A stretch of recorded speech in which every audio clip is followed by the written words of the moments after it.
The lamp had burned low in the small lecture room at Nicopolis, and the young man from a senatorial family in Rome sat on a hard bench with his cloak pulled tight against the draught from the unshuttered window. Across from him, leaning on the staff he required for the leg that had never healed correctly, an old freedman watched the student shiver and said nothing, allowing the cold to do its work. When at last the student asked, with a politeness that did not quite disguise his irritation, whether a brazier might be brought in, the teacher answered that the brazier was already present, and the student, looking around the bare room, could not see it. The brazier, Epictetus told him, was the cold itself. It was the discomfort that warmed the soul, if one knew how to use it. The fire that softens iron is not the fire the smith fears. And so the lesson began, as so many of his lessons began, not with a doctrine to be memorized, but with a condition to be endured, a small and ordinary suffering placed deliberately in the path of a comfortable young man, so that he might learn, before the larger sufferings came, what a human being is actually made for. This is the principle we will sit with today. The Stoics called it, in various forms, ascesis, training, practice, the deliberate undertaking of difficulty, so that when difficulty arrives unbidden, the soul is not a stranger to it. Epictetus, who had been a slave, who walked with a limp from an injury inflicted upon him in that condition, who taught in a provincial town, far from the capital, understood this principle not as theory, but as the substance of a life. And what he taught his students, what he would teach you now, if you sat upon that hard bench in Nicopolis, is that comfort uninterrupted is not a kindness to the self, it is a disarmament. Let us hear him in his own voice. In the Discourses, as recorded by his student Arrian and rendered into English by George Long, Epictetus says, "Difficulties are the things that show what men are. For the future, in case of any difficulty, remember that God, like a gymnastic trainer, has pitted you against a rough antagonist. For what end?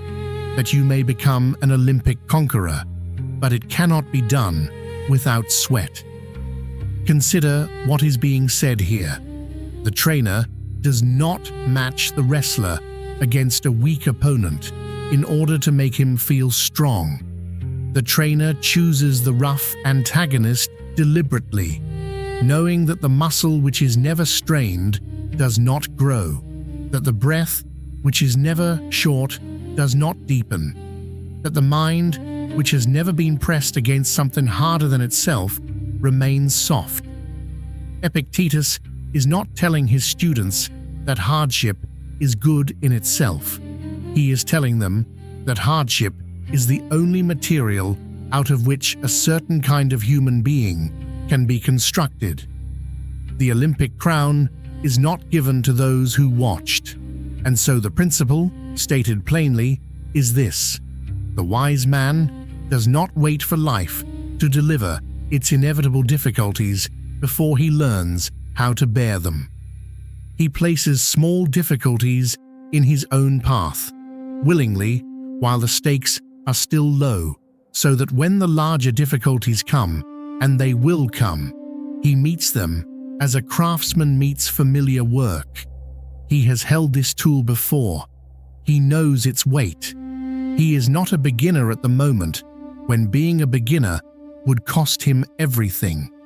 The Greeks had a word for this practice, and it is the same word from which we derive ascetic, ascesis.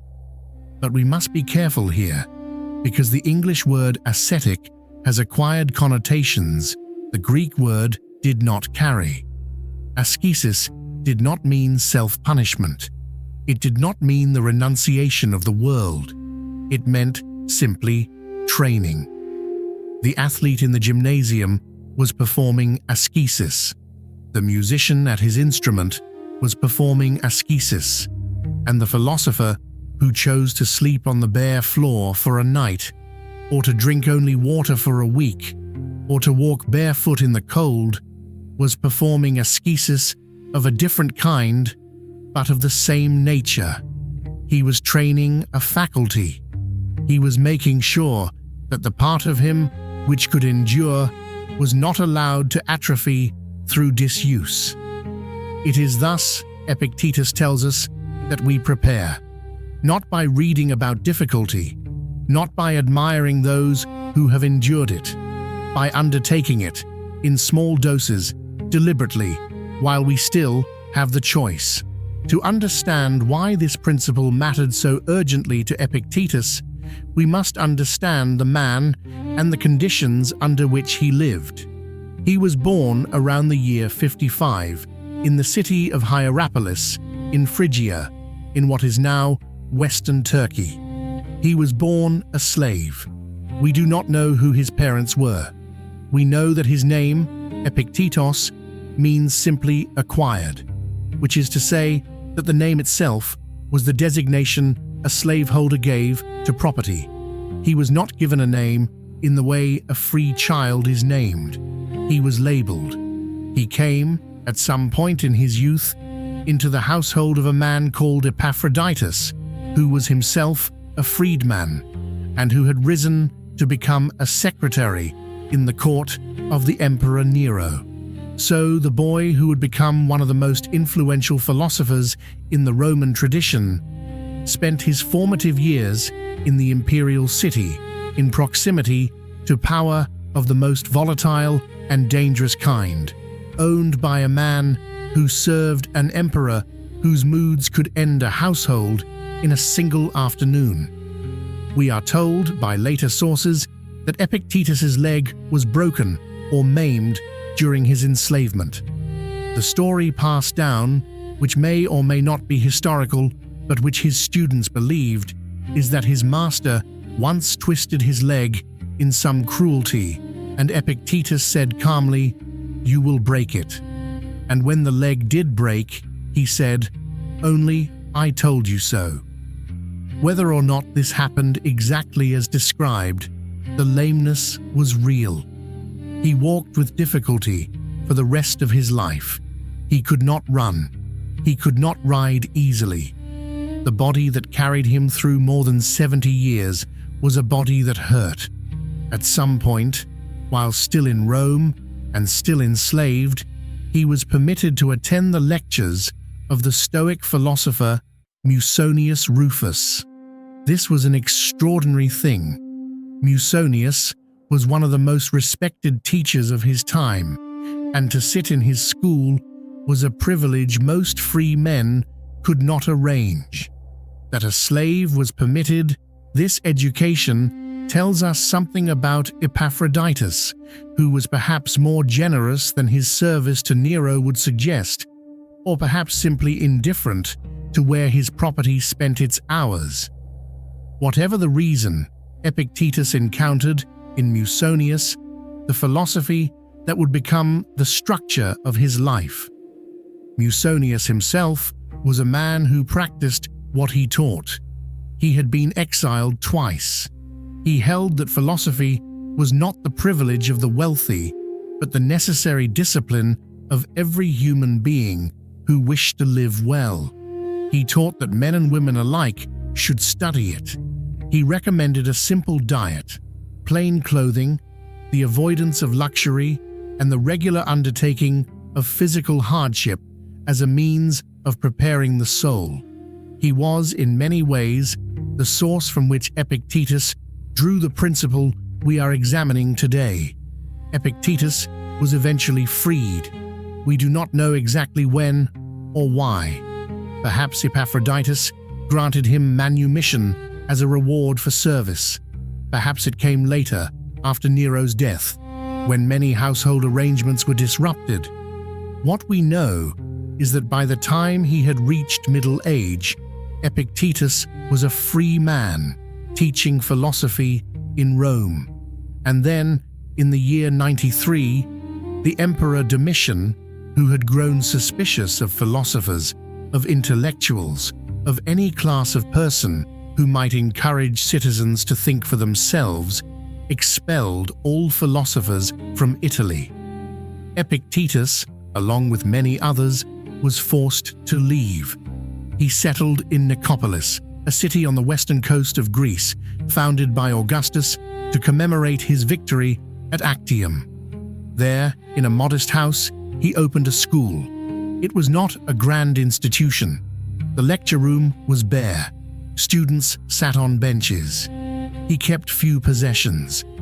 We are told by Lucian that the only item of value he owned was an iron lamp, and that when even that was stolen one night, he replaced it with one of clay, remarking that this lamp at least would be safe, for no thief would bother with it.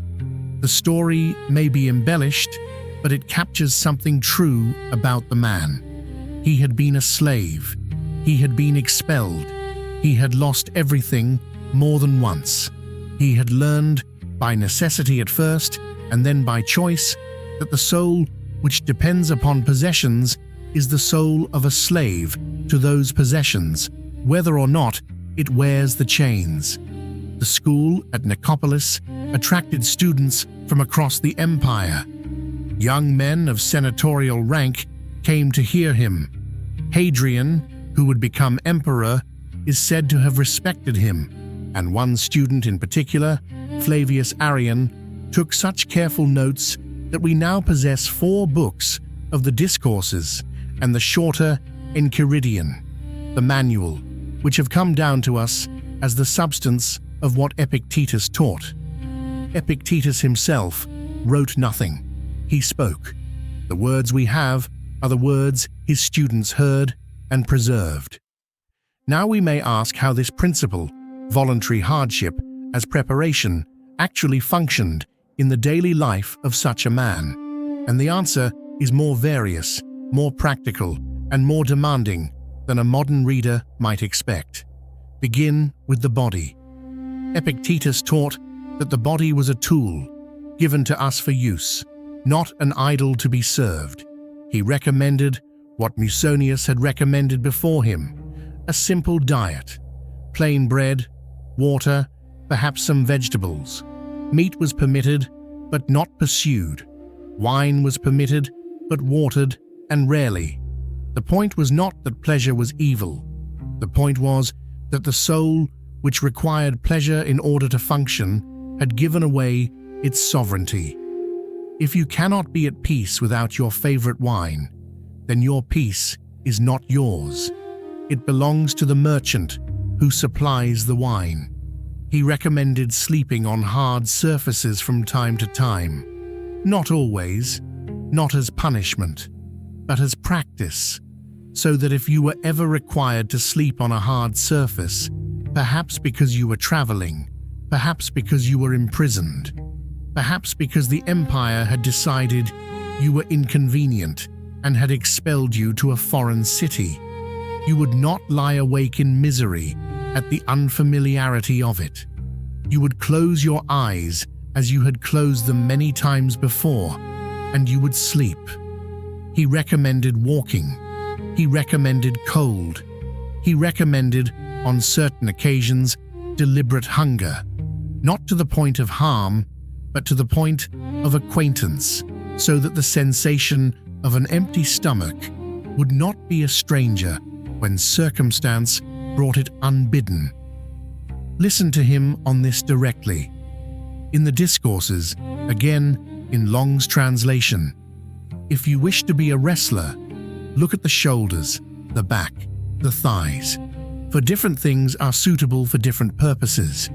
Do you think that you can do these things in the same way as you eat, drink, are angry, discontented? You must watch, labor, withdraw from your kinsmen, be despised by a slave, be ridiculed by those who meet you. In everything be in a worse position, in office, in dignity, in courts of justice. Consider these things, and then, if you choose, come to philosophy. If you are willing, at the price of these things, to obtain freedom and tranquility. Notice what he is saying. He is not promising his students that philosophy will make their lives easier. He is warning them that philosophy will make their lives harder, at least at first, and that the only reason to undertake it is because the easier life is, in fact, the life of a slave. The man who must have his comforts in order to be content is owned by his comforts. The man who has trained himself to be content without them owns himself. This is not asceticism for its own sake. This is the cultivation of a particular freedom, the freedom that consists in not requiring the world to be any particular way in order for one to be at peace within it. And the only way to acquire this freedom, Epictetus insists, is to practice, to undertake the small hardships deliberately, repeatedly, until the soul has learned what it can bear. He gives, in the Enchiridion, a vivid illustration. He says that when you are at a banquet and a dish is passed to you, you should not snatch at it. Take a modest portion, and if a dish passes you by altogether, do not regret it. Let it go. Practice this at meals, he says, and you will be practicing for everything else. For the way you behave at the table is the way you will behave with reputation, with wealth, with the affections of others, with power itself. The man who can let the dish pass without grasping can let the office pass, the honor pass, the lover pass, the life pass, when the time comes for these two to be taken away, and they will be taken away. This is the part Epictetus never lets his students forget. Everything you have, he says, is borrowed. Your body is borrowed. Your reputation is borrowed. Your children are borrowed. Your life itself is borrowed. The lender will, at some point, ask for the loan to be returned. The question is not whether this will happen. The question is whether, when it happens, you will be a child who weeps at the loss of a toy, or a man who has been preparing all along to give back what was never his to keep. There is a passage in the Enchiridion, brief and almost domestic, which I want you to hear. Never say of anything, "I have lost it, but I have returned it." Is your child dead? It is returned. Is your wife dead? She is returned. Are you deprived of your estate? Has not this also been returned? This is hard. I will not pretend it is not hard. There is something in the modern ear that recoils from this passage, that wishes to call it cold, that finds it inadequate to the grief of losing a child. And we should not pretend the passage is gentle. It is not gentle. It is severe. But it is severe because the situation it addresses is severe. And Epictetus believes that the soul which has not been prepared for severity will be destroyed by it, while the soul which has been prepared will grieve, yes, will mourn, yes, but will not be destroyed.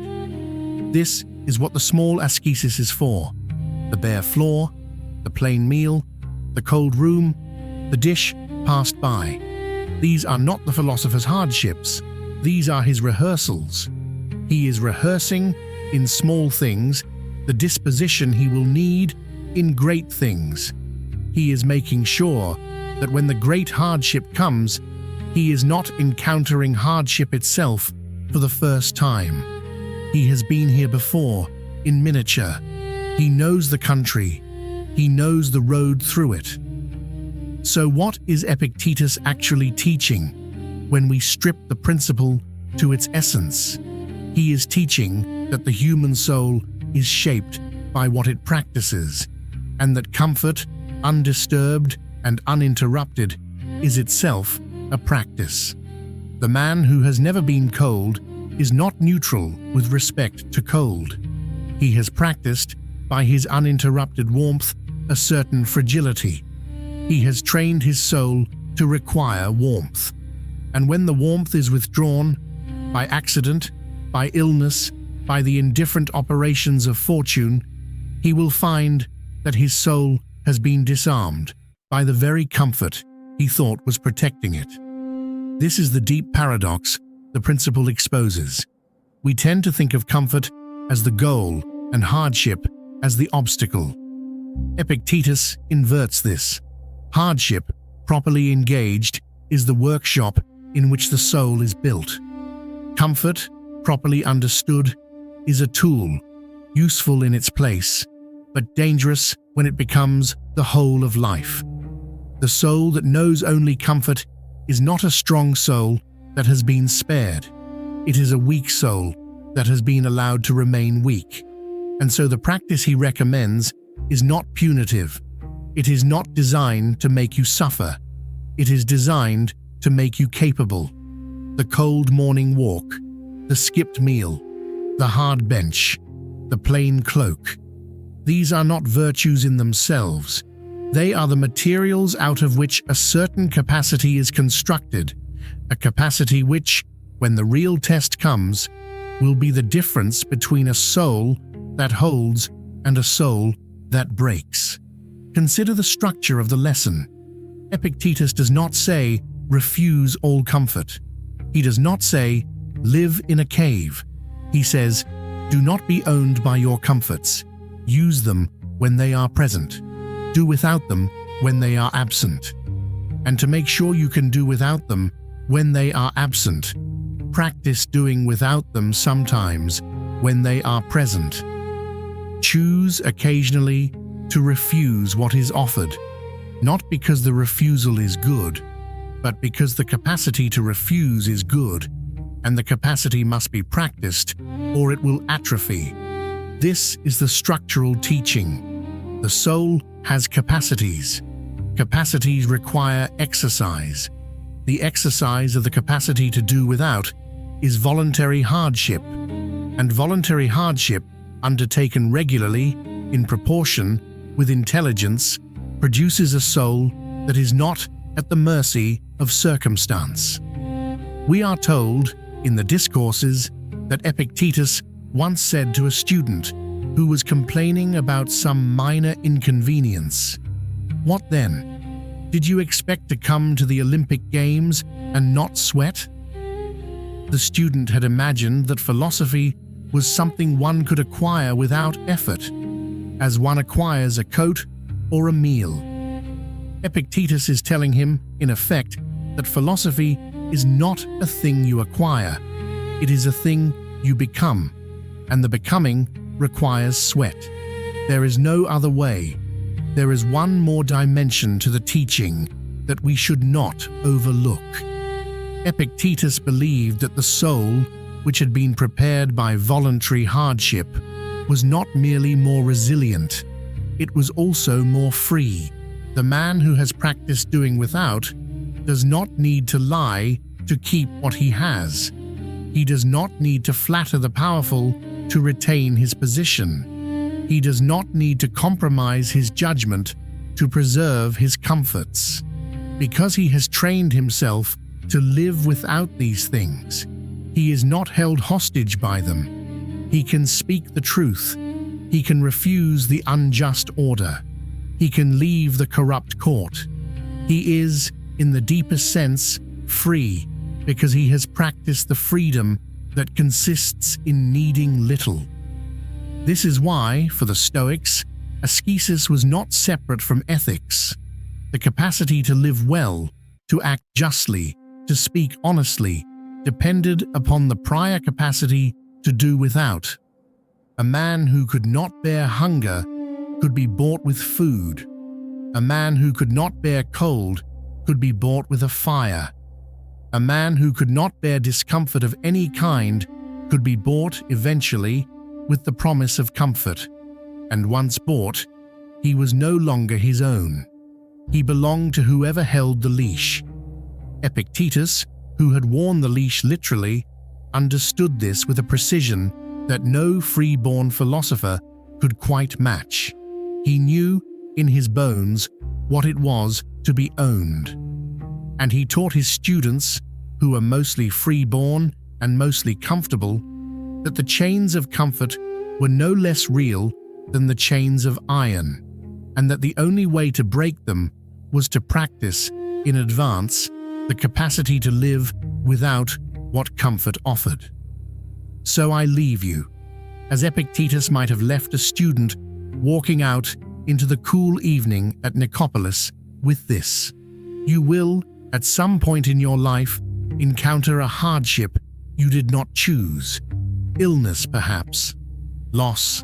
The failure of something you had built. The withdrawal of someone you had loved. The diminishment of powers you had assumed would remain. You do not know which of these it will be. You do not know when, but you know it will come because it comes to everyone, and there is no exemption available for purchase. The question Epictetus would have you sit with is not whether this is fair, or whether it can be avoided, or whether some clever arrangement of your affairs might exempt you from the common lot. The question is whether, when the hardship comes, you will meet it as a stranger, or as something you have already, in small ways, made the acquaintance of. Have you ever, deliberately, refused a comfort that was available to you, not from poverty, not from circumstance, but from choice, for the sake of practice, so that the capacity to do without might remain alive in you? Have you trained, in small things, for the large things that will, in time, be asked of you? The brazier in the cold room, Epictetus said, was the cold itself. The fire that warms the soul is not always the fire we would have chosen, but it is the only fire that warms the soul to the temperature at which the soul becomes useful to itself and to others. The lamp has burned low. The student rises from the hard bench. The teacher, leaning on his staff, watches him go out into the evening, where the wind is sharper than he had expected, and the walk home longer than he had hoped. This too, the teacher thinks, is part of the lesson. Let him feel it. Let him learn what his body can bear. He will need to know before the end. Go now and consider what small hardship you might, of your own choosing, undertake tomorrow. Not as punishment, not as performance, as preparation, as the rehearsal of a freedom that cannot be acquired any other way.